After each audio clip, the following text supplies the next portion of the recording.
अस्सलाम वालेकुम व्यूवर्स, आज मैं आपके साथ शेयर कर रही हूँ फुल्कियाँ बनाने का आसान तरीका। रेसिपी शुरू करते हैं। बिस्मिल्लाहिर्रहमानिर्रहीम।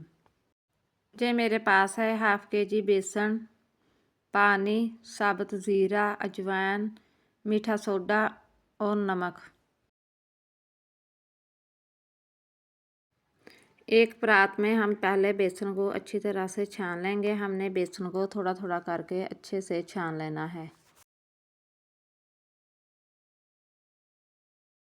फिर हम इसमें बाकी चीज़ें ऐड करेंगे। बेसन को हमने अच्छे से छान लिया है। अब हम इसमें 1 टीस्पून नमक, हाफ़ टी स्पून अजवाइन, हाफ़ टी स्पून साबुत ज़ीरा और 1 टीस्पून का चौथाई हिस्सा मीठा सोडा ऐड करेंगे। मीठा सोडा आपने ज़्यादा ऐड नहीं करना, नहीं तो फिर आपकी रेसिपी ख़राब हो जाएगी। अब हम इन सब चीज़ों को अच्छी तरह से मिक्स कर लेंगे ताकि सारी चीज़ें बेसन में अच्छी तरह से मिक्स हो जाएं। अब हम इसमें पानी ऐड करेंगे। पानी को आपने थोड़ा थोड़ा करके इसमें ऐड करना है। इस तरह हम थोड़ा थोड़ा करके पानी ऐड करते जाएंगे और बेसन को मिक्स करते जाएंगे। इसमें तकरीबन 1 गिलास पूरा और थोड़ा सा ऊपर पानी गया है। ग्राम में बताऊं तो 375 ग्राम इसमें पानी जाएगा। इस तरह जब हम हाथों से मिक्स करेंगे तो हमारा बेसन फ्लफ़ी हो जाएगा और इसका टेक्सचर बहुत ही ज़्यादा चेंज हो जाएगा। हमने तकरीबन इसको 5 मिनट तक इस तरह मिक्स करना है अच्छे से। ये देखें हमारा बेसन कितना ज़्यादा फ्लफ़ी और क्रीमी सा हो गया है। आपने इसको इसी तरह का रखना है। कढ़ाई में हमने ऑयल को गर्म होने के लिए रख दिया है।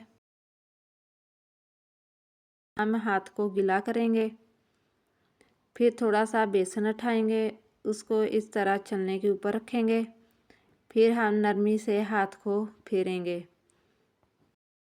इस तरह नरमी से हम हाथ को फेर देंगे, ज़ोर से नहीं दबाना।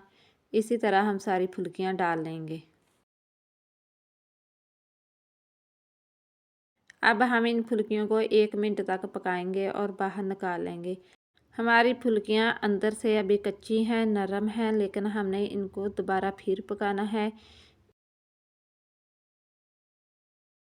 पहले हम सारे बेसन की इस तरह फुल्कियाँ बनाएंगे, उनको 1 मिनट तक पकाएंगे और बाहर निकाल लेंगे।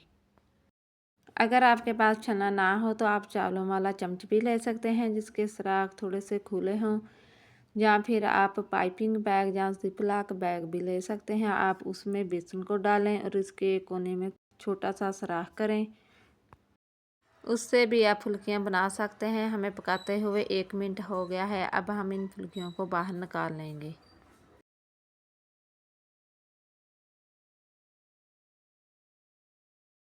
इसी तरह हम दोबारा बेसन को लेंगे, छन्ने के ऊपर रखेंगे और नरमी से हाथ को फेरेंगे और इसी तरह सारी फुल्कियाँ डाल देंगे और इनको भी 1 मिनट तक पकाएंगे।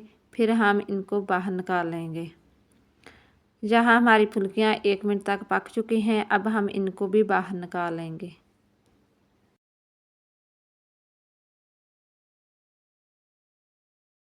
हमने एक बार सारी फुल्कियाँ बाहर निकाल ली हैं। अब हम इनको दोबारा ऑयल में डालेंगे। अगर ये ज़्यादा हों तो थोड़ी थोड़ी करके डालें, अगर कम हो तो फिर आप एक ही बार डाल सकते हैं। अब हम इनको 2 मिनट तक पकाएंगे ताकि इनको एक जैसा और अच्छा सा कलर आ जाए। हमें पकाते हुए 2 मिनट हो चुके हैं। अब हम इन सारी फुल्कियों को बाहर निकाल लेंगे। आपने इनको छन्नी से हिलाते रहना है ताकि इनको एक जैसा कलर आए। आप हमारी वीडियो को पूरी देखा करें, वीडियो को लाइक किया करें और ज़्यादा से ज़्यादा शेयर किया करें। अगर आप हमारे चैनल पर नए हैं तो हमारे चैनल को ज़रूर सब्सक्राइब करें और कमेंट्स में अपनी राय ज़रूर दिया करें कि आपको हमारी रेसिपी कैसी लगी। माशाल्लाह देखें, आधा किलो बेसन से हमारी कितनी ज़्यादा फुल्कियाँ बनकर तैयार हुई हैं। आप भी इस तरह फुल्कियाँ घर में बना सकते हैं। इनको बनाने का तरीका बहुत ही आसान है। ठंडा होने के बाद आप इनको किसी भी ज़िप-लॉक बैग में बंद करके रख सकते हैं। उम्मीद है आपको हमारी ये रेसिपी ज़रूर पसंद आएगी इंशाअल्लाह।